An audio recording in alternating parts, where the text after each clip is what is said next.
Secretary Rubio, Foreign Minister Wagner, Foreign Minister Nduhungirehe, Minister of State Al-Khulaifi, African Union Chairperson Yusuf, Foreign Minister Ducey, ambassadors, members of Congress, distinguished guests, members of the media, ladies and gentlemen. Thank you for joining for the historic signing of a comprehensive peace agreement between the Democratic Republic of the Congo and the Republic of Rwanda. In a moment, Secretary Rubio and the foreign ministers of the DRC and Rwanda will sign an agreement that builds on the Declaration of Principles signed here on April 25th. With their signatures, the peace agreement will enter into force, bringing an end to a 30-year conflict and setting both countries and their people on a path towards peace and prosperity. This would not be possible without the leadership and vision of President Trump.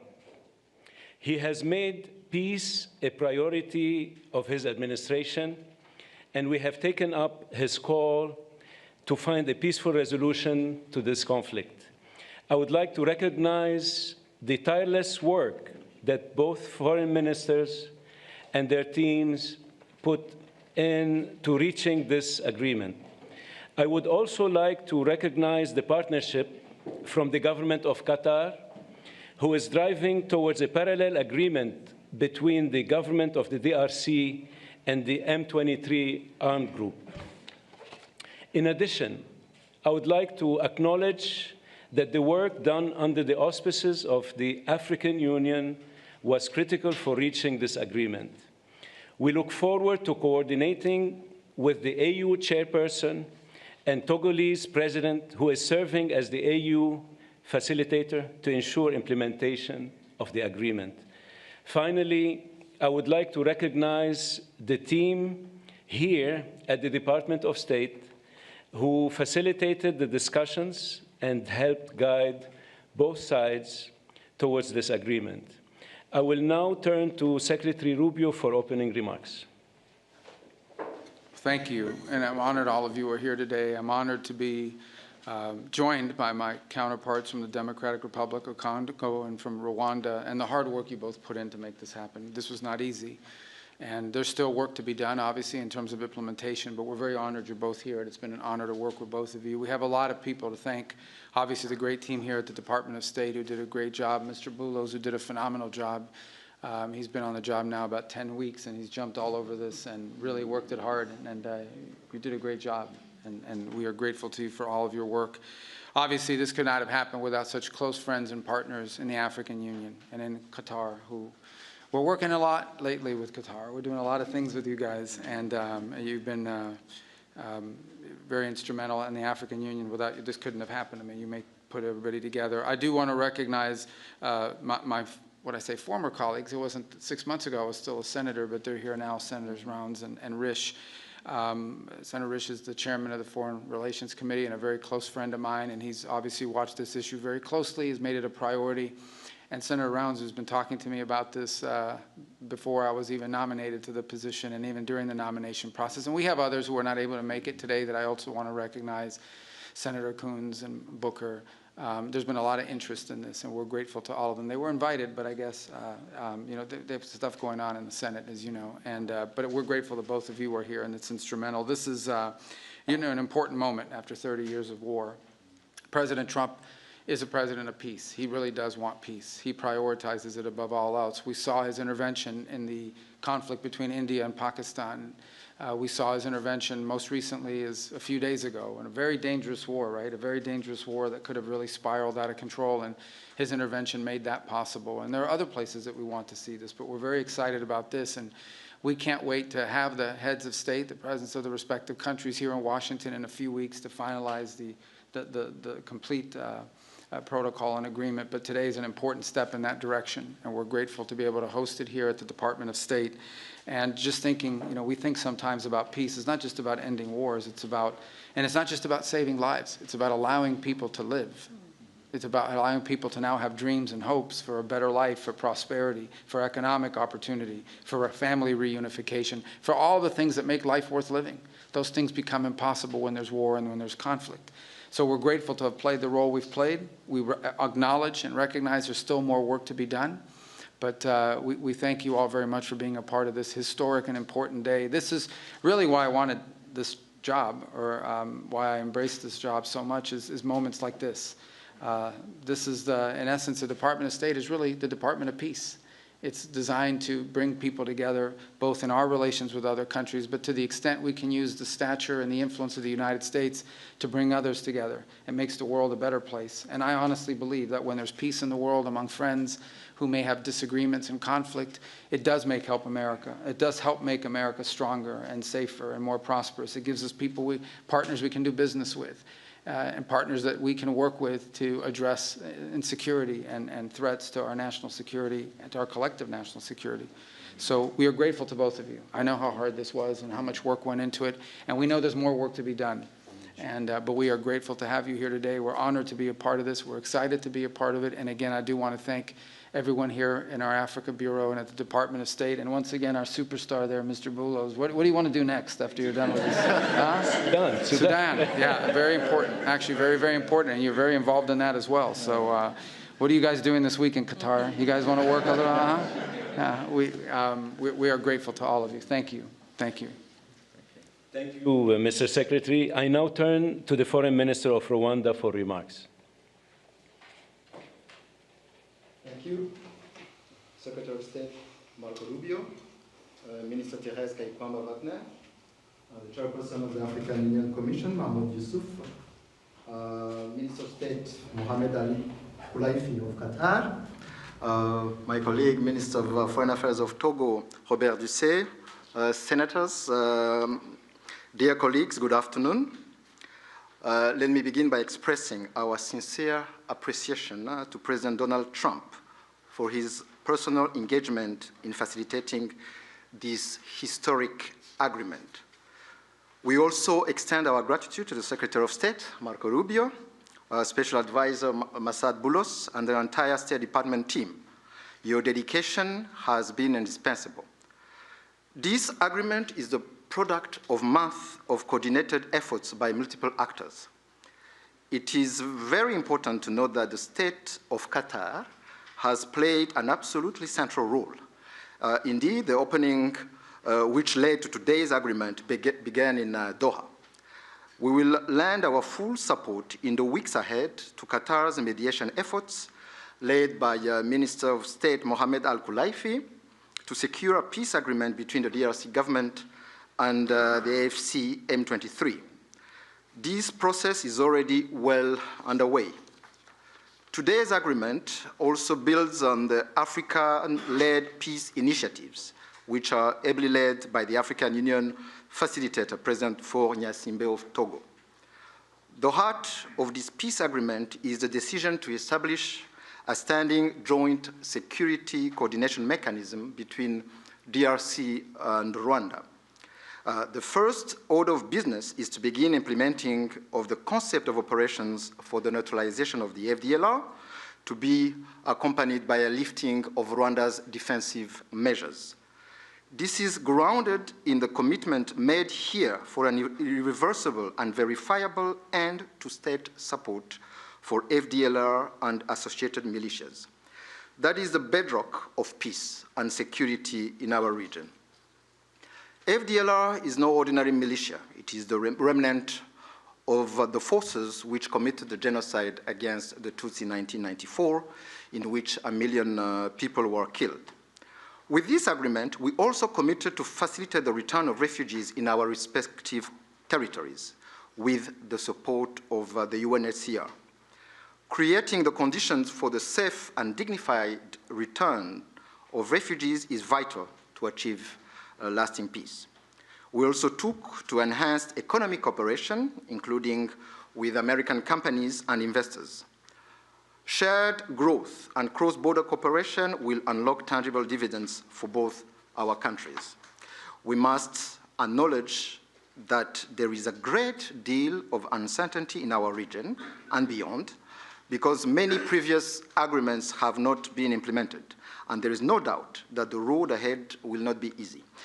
But with the continued support of the United States and other partners, we believe that a turning point has been reached. Rwanda stands ready to work with the DRC to deliver on our joint commitments. To conclude, allow me to once again express Rwanda's appreciation to all who have contributed to this milestone. Thank you.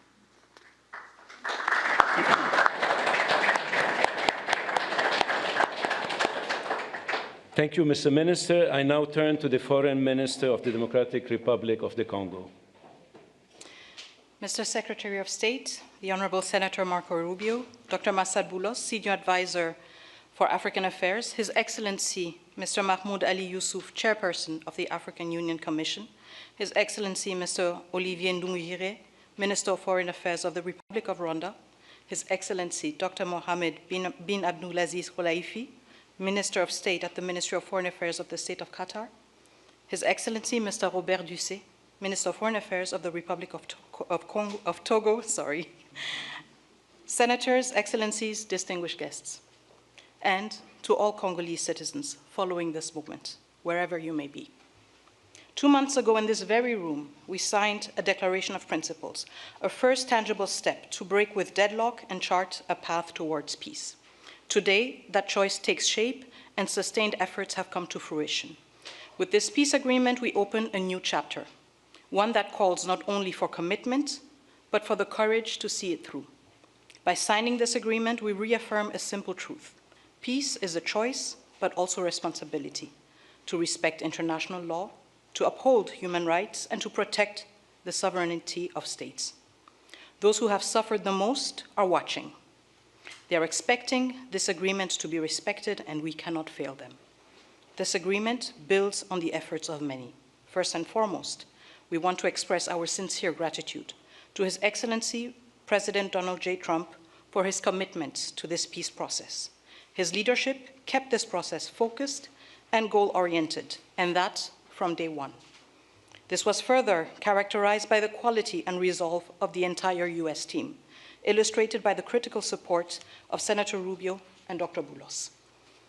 We salute His Excellency, President Félix-Antoine Tshisekedi Chilombo, for choosing the harder path, a peace rooted in principle and in the dignity of our people. We thank President João Lourenço of Angola, facilitator of the Luanda process, for laying critical foundations.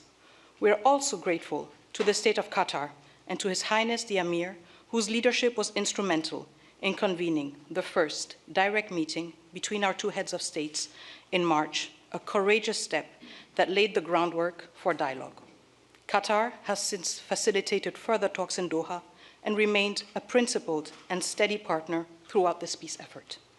The African Union, through its chairperson and the appointed facilitator, His Excellency Faure Gnassingbé of Togo, have anchored this process in African ownership. Finally, we thank the negotiating team of both the DRC and Rwanda for their perseverance and devotion. This moment has been long in coming. It will not erase the pain, but it can begin to restore what conflict has robbed many women, men, and children of: safety, dignity, and a sense of future. For the Great Lakes region, it offers a rare chance to turn the page, not just with words, but with real change on the ground. Some wounds will heal, but they will never fully disappear. They may grow over, but the skin will forever remain thin and frail, and deep down, the flesh will still remember. At times, we will feel numb, and at others, we will feel a sudden pang that will remind us of what was lost forever. The scars we carry on our bodies and in our souls will remind us of what must never be forgotten, repeated, or accepted. A few days ago in Kinshasa, a coalition of women's organizations shared a clear message with me. Nous ne voulons pas d'une paix d'élite. Nous voulons une paix réelle, vécue, partagée et construite avec nous. We do not want a peace shaped by elites. We want a peace that is real, lived, shared, and built with us. To our fellow citizens in the East, this agreement was signed with you in mind. It provides for the disengagement of armed forces, the protection of civilians, the return of displaced persons and of refugees under government authority, and establishes a follow-up mechanism to ensure compliance. These are not just words on paper. They must now be translated into action, with justice, accountability, and political will. This peace agreement is the starting point, not the end goal. It must now be followed by disengagement, justice, and the return of displaced families, and the return of refugees, both to the DRC and Rwanda. However, no text, however carefully negotiated, can carry on its own the weight of peace. I still remember, on the day we signed the Declaration of Principles, a member of the US team said, "If it were easy, it would have been done a long time ago." That holds true now more than ever. What we have signed is only as strong as our will to implement it. We, the DRC, will certainly and resolutely fight for this agreement to be respected, not with our words, but with our deeds. Today, we have chosen peace. What matters now is that we protect it and prove to our people and to the world that even in a region marked by deep scars, dignity and cooperation can prevail. So now, our work truly begins. Thank you.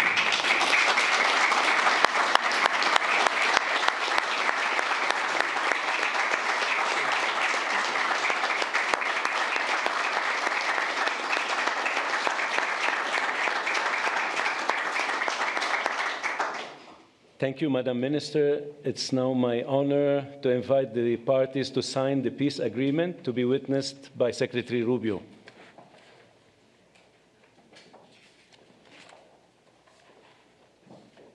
The agreement being signed includes provisions on the respect for territorial integrity and the prohibition of hostilities, the disengagement, disarmament, and conditional integration of non-state armed groups, the establishment of a joint security coordination mechanism, the facilitation of the return of refugees and internally displaced persons, as well as humanitarian access, the reaffirmation of MONUSCO's mandate, and the establishment of a regional economic integration framework. The agreement also includes an annex on the functioning of the Joint Security Coordination Mechanism and the full text of the concept of operations of the Harmonized Plan for the Neutralization of the FDLR and disengagement of forces / lifting of defensive measures by Rwanda, which was agreed to under the auspices of the Luanda process on October 31st, 2024, and adopted by the foreign ministers on November 25, 2024. With the parties' signatures today, the agreement immediately enters into force. Thank you very much. Congratulations.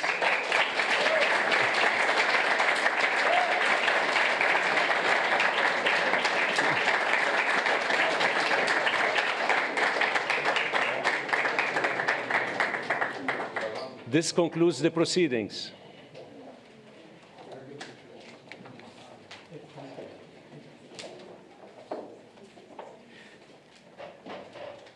Kindly stay seated while the parties depart. Can we get a quick picture with the two senators? Yes, please.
think we're fine. Are we off this?